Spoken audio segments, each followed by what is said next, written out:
Hello student, our second geography lesson is the sun, the moon and the earth. Means सूर्य, चंद्र और पृथ्वी. The moons motions means चंद्र की जो गति है, ये topic हमें आज पढ़ना है. Like the earth the moon also has axial and orbital motions. It means जैसे अर्थ को एक्सियल और ऑर्बिटल मोशंस है. एक्सियल मीन्स अक्षीय एंड ऑर्बिटल मीन्स कक्षीय, वैसे ही मून को भी ये मोशंस हमें दिखते हैं. The moon while rotating around itself, देखो जब मून रोटेटिंग होता है खुद के सामने, revolves around the earth. At that time वो रिवॉल्व्स किसके अराउंड होता है? अर्थ के around. And the earth revolves around the sun, और अर्थ किसके सामने रिवॉल्व्स होती है, घूमती है? सन के सामने. As a result those the moon does not revolve around the sun independently. Means जो मून है वो सन के सामने रिवॉल्व इंडिपेंडेंटली नहीं होता, but indirectly it makes revolution around the sun. लेकिन वो इनडायरेक्टली सन के सामने रिवॉल्यूशन होता है.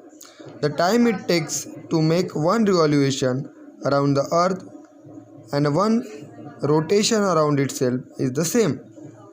तो जो टाइम लगता है वन रिवॉल्यूशन मीन्स परिभ्रमण, एक रिवॉल्यूशन के लिए सन मून को जो टाइम लगता है अर्थ के लिए, वो और रोटेशन के लिए सेम ही लगता है. इट मीन्स देखो, the time it take to make one revolution around the earth and one rotation around itself is the same. इस अर्थ के सामने और खुद के सामने जो रिवॉल्यूशन और रोटेशन मून करता है, इसके लिए टाइम जो है वो सेम लगता है. that is why we constantly see one and the same side of the moon. इसलिए हम मून को एक ही साइड में देखते रहते हैं. Like sunlight and moonlight, is there anything called the earth light? If yes, where do you think it is found? जैसे sunlight means Surya Prakash, जैसे मूनलाइट है मीन्स चंद्र प्रकाश, वैसे ही कोई पृथ्वी का प्रकाश है क्या? तुमने कहीं देखा है? Try this. Carry out this activity on the play ground.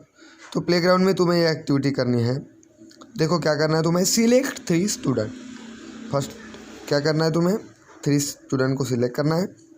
Give them the roles of the sun, the moon and the earth. उनको रोल कौन सा देना है? एक को सन बनाना है, एक को मून बनाना है और एक को अर्थ बनाना. Make the sun stand in the middle. तो सन को कहाँ पे हमें खड़ा रखना है? मिडल में. See the title page. Draw an elliptical orbit around the sun. तो सन के सामने इलिप्टिकल ऑर्बिट मीन्स लंबवर्तुकार कक्षा जो है वो बनानी है. टाइटल पेज देखो, वहाँ पे तुम्हें दिखाई देगा. The student who has been given the role of the earth should rotate around himself from west to east. तो जिसको पृथ्वी बनाया है उसको कैसे अराउंड होना है, रोटेट होना है?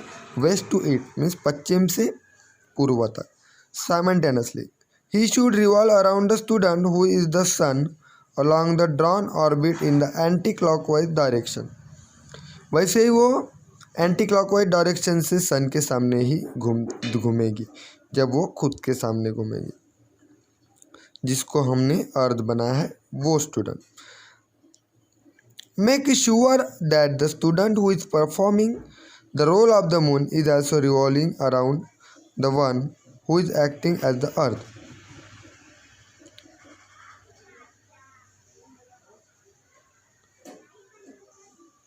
तो तुम्हें ये भी देखना है. देखो क्या देखना है तुम्हें, the role of the moon is also revolving around the one who is acting as the earth. जो खुद के सामने घूमते घूमते जो मून है वो पृथ्वी के सामने भी घूमेगा, वो भी तुम्हें देखना है. Draw diagram of the whole activity in your notebook. तो ये डायग्राम तुम्हें नोटबुक में निकालनी है और घर में प्लेग्राउंड में तुम्हें करके भी देखना है 3 स्टूडेंट के साथ. Then geographical explanation. The moon is the moon's orbit of the revolution is also elliptical as that of the earth. तो मून का जो ऑर्बिट है मीन्स जो कक्षा है वो अर्थ जो है उसके जैसे ही इलिप्टिकल होती है, मीन्स लंबवर्तुड़ाकार होती है।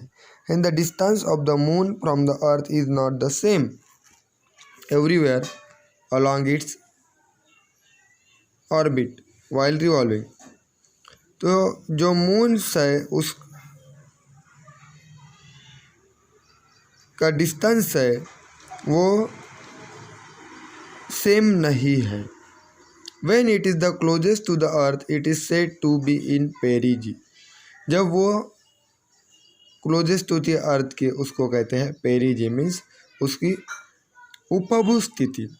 And when it is the farthest means the position is called apogee, means अपभू स्थिति। फॉरेस्ट मीन्स दूर, मीन्स जब वो पृथ्वी के क्लोजेस्ट होता है, नियरेस्ट होता है, at that time we can say perigee. आपण काय म्हणू शकतो, हम बोल सकते हैं पेरिजी पोजीशन, इट मीन्स अपभू स्थिति। And when it is at the farthest the position is called apogee, means अपभू स्थिति। Okay, thank you.